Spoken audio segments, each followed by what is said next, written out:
अहिल्यानगर जिल्ह्यामध्ये माहे जून अ, चालू महिन्याचा जर विचार केला आपण तर श्रीगोंदा, राहुरी यासारख्या तालुक्यांमध्ये वादळी वाऱ्यानं झालेल्या नुकसानीची माहिती प्राथमिक स्वरूपाची जिल्हा स्तरावरती प्राप्त आहे.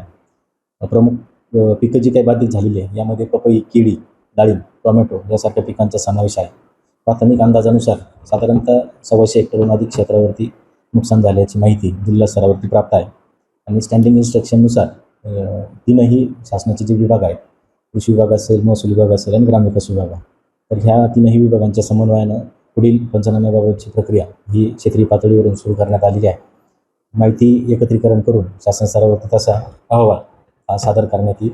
भारतीय हवामान विभाग असेल किंवा इतर ज्या काही हवामान व्यक्त करणाऱ्या ज्या संस्था आहेत, यांनी आपल्याला सूचित केल्याप्रमाणे किंवा जी माहिती आपल्याला त्यांच्याकडून प्राप्त आहे त्यानुसार यावर्षी एल निनोचा आपल्याकडं आढळून येणार असल्यामुळं एल निनोच्या वर्षांमध्ये पर्जन्यमान सरासरीपेक्षा कमी होत असतं.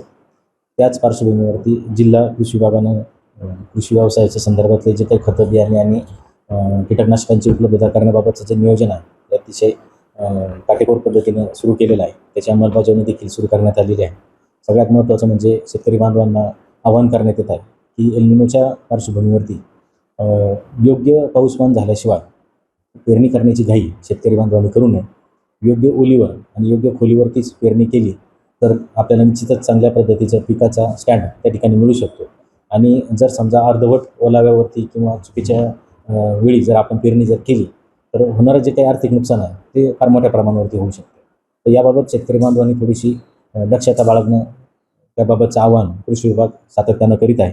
कृषी विभागाकडची जी काही क्षेत्रीय यंत्रणा आहे यामध्ये सहाय्यक कृषी अधिकारी असतील, उपकृषी अधिकारी असतील, यांच्या माध्यमातून जिल्ह्यातील शेतकरी बांधवांना तो जो काही निरोप आहे, मेसेज आहे, तो पाठवण्याबाबतची कारवाई ही सुरू आहे. योग्य पाऊसमान झाल्याशिवाय पेरणी करण्याची घाई करू नये.